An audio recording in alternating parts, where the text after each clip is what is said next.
Oh, that was so good. Yes. Hello, everybody. It is Wednesday once again, which means it's time for a new episode of the new Comic Book Day Rundown. I am Dustin, the PR coordinator for Dark Horse Comics, and I am joined by... Brett, assistant editor, Dark Horse. Who worked on a lot of the fantastic comics and books that we will be discussing today. So we brought him in as a special guest to give us all the details on that. Before we dive in, I would like to remind you all that you are eligible to win all of the fantastic items we're going to discuss here today, including these cool Game of Thrones buttons, which you probably can't see right now. We will get to those in a moment. All you need to do in order to win all of these fantastic items is share this video on your Facebook. It is okay if you have a private account. You just want to make sure that you set your share to public in order for us to be able to see it.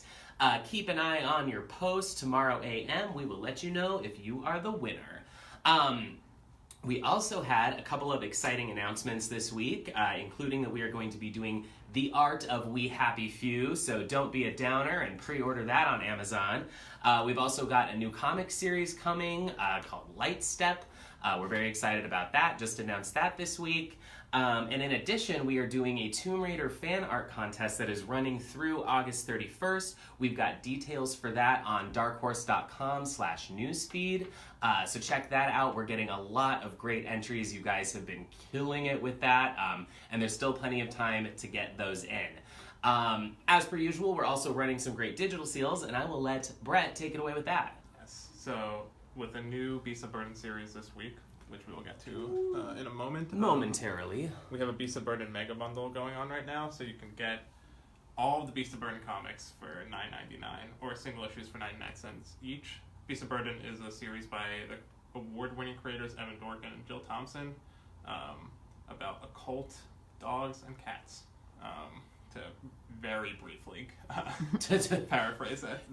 The elevator pitch. It's occult mysteries featuring dogs and cats. Yes. Very good dogs. Very good cats. Very good dogs and good cats. Very good. Yes. We have also got some new product today. We've got this great new Game of Thrones button set. This is our second collection of Game of Thrones buttons. I am repping House Targaryen for you today. These come in these cool display boxes, which is great.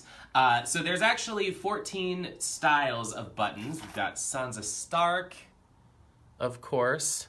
Fabulous Sophie Blurry. Turner. Very blurry.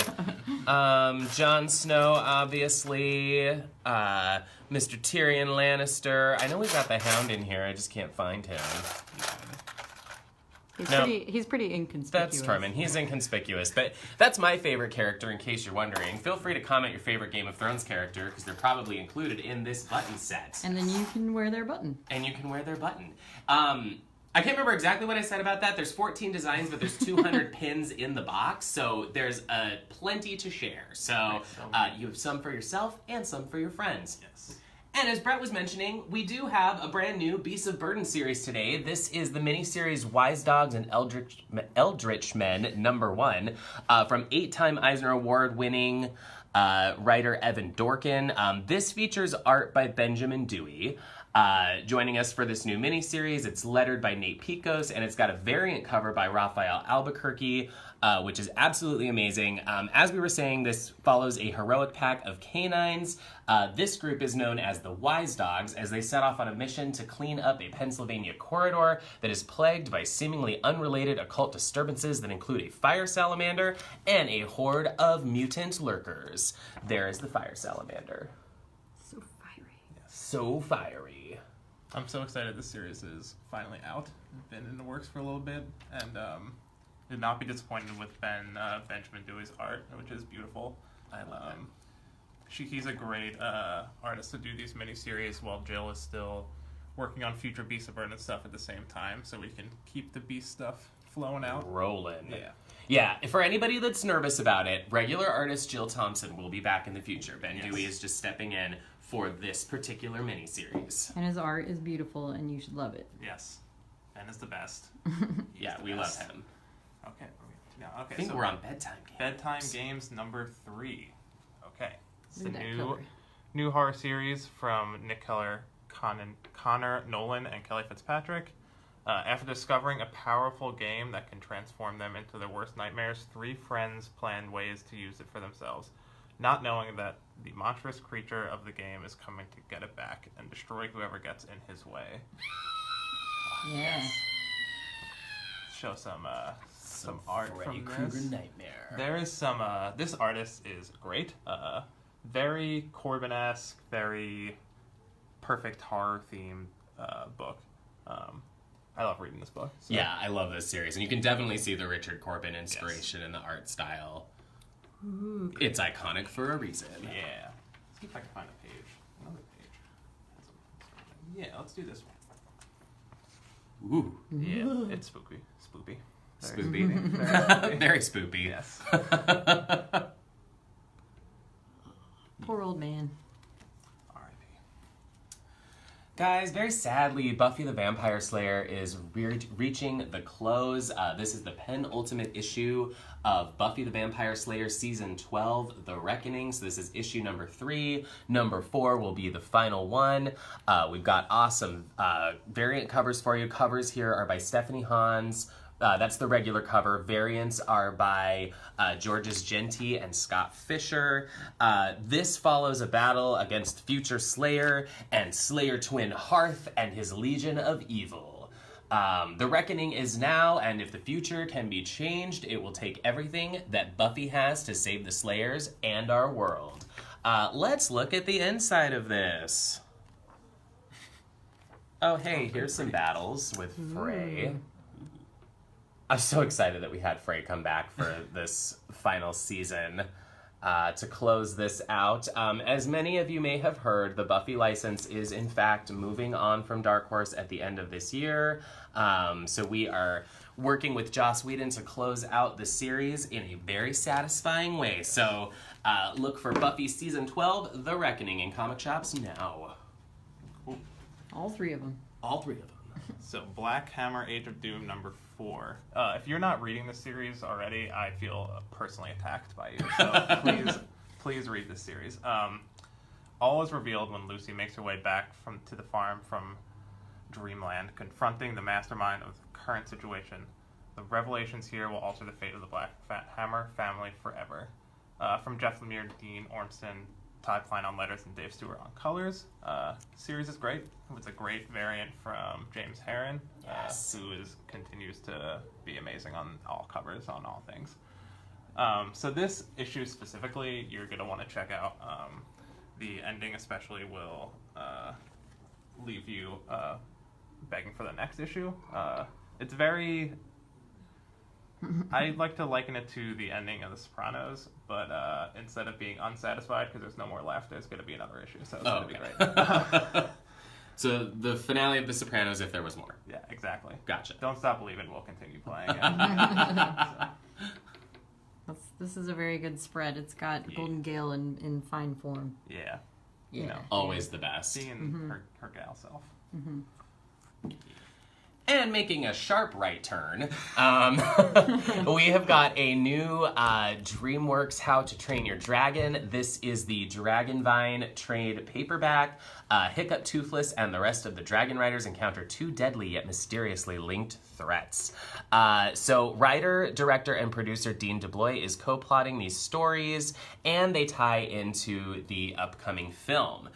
Which is exciting because not only do we have these stories that continue the world of How to Train Your Dragon, but we also just announced that we're going to be doing the art book for the 3rd and final How to Train Your Dragon film, The Hidden World. So that's going to be coming next year, and in the meantime, you can pick this up for your kids or for yourself if you happen to be an adult who loves How to Train Your Dragon, like me. And now another complete shift in direction. Oh, yeah. Mayman, the Mayman hardcover here, from fantasy illustrator Michael Hague. Hague. He is the writer-artist on this book. A horrifyingly beautiful vampire story. This lavishly illustrated adventure starts on the streets of 1920s London and ends on the gates of hell. Writer Jonathan Meeks is captivated by the story of Dracula on a quest to discover if there is truth at the heart of the vampire myth. Meeks finds out there is far more truth than fiction. And this book is gorgeous. Yeah, I'll show you some spreads from this as well. Yeah, Michael Hague is an incredible illustrator. Yeah. Looking for good pages, hold on. There's some not safe for life Yes. material in here. Here's one of our best friends from the book. Hi. Look at him. He's Hi, just- beautiful. I like how he has teeth in his nostrils. Yeah, well, that's how human anatomy works. But it's okay, because he's not human. But yeah, some more great art. Michael Hague is a crazy talented painter, and this stuff is a treat on every page. So you'll definitely want to check it out, especially if you like vampires at all, any kind of horror, really. It's all good. So. Speaking of not safe for life, I'm not even going to take this out of the cellophane due to the parental advisory warning. However, if you are a fan of Ganz, you should know that we are omnibizing this amazing manga series, so look how thick that is. This is the popular and ultraviolent manga by Hiroya Oku. I know that name, and I practiced it, and still said it wrong. This volume collects the original volumes 1 through 3 of the first group of trade paperbacks, so if you are a Ganz fan, this is coming your way. Cool. Sullivan Sluggers. You may remember the Kickstarter by the same name. We are publishing it in a hardcover here from Eisner and Harvard Award-winning writer Mark Andrew Smith with the insanely great Eisner-nominated Orc-Stand creator James Stokoe. This graphic novel is packed with shock, score, and screamingly outrageous humor when America's favorite pastime becomes one baseball team's ultimate nightmare as they fight for their lives against a town of flesh-eating monsters.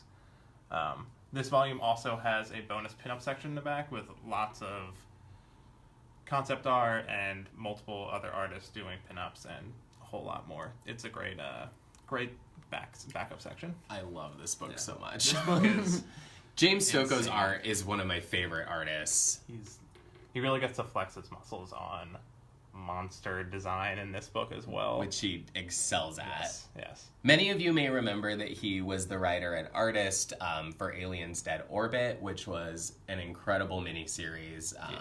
So if you talk about monsters, he's done the Xenomorphs, he's done Godzilla, and there are plenty of more monsters in Sullivan's Sluggers. That's fine. With a little bit of Evil Dead chainsaw action thrown in the mix. There you go. Oh, hey, that's a good one. Here's some monster action here. Ooh. Yeah.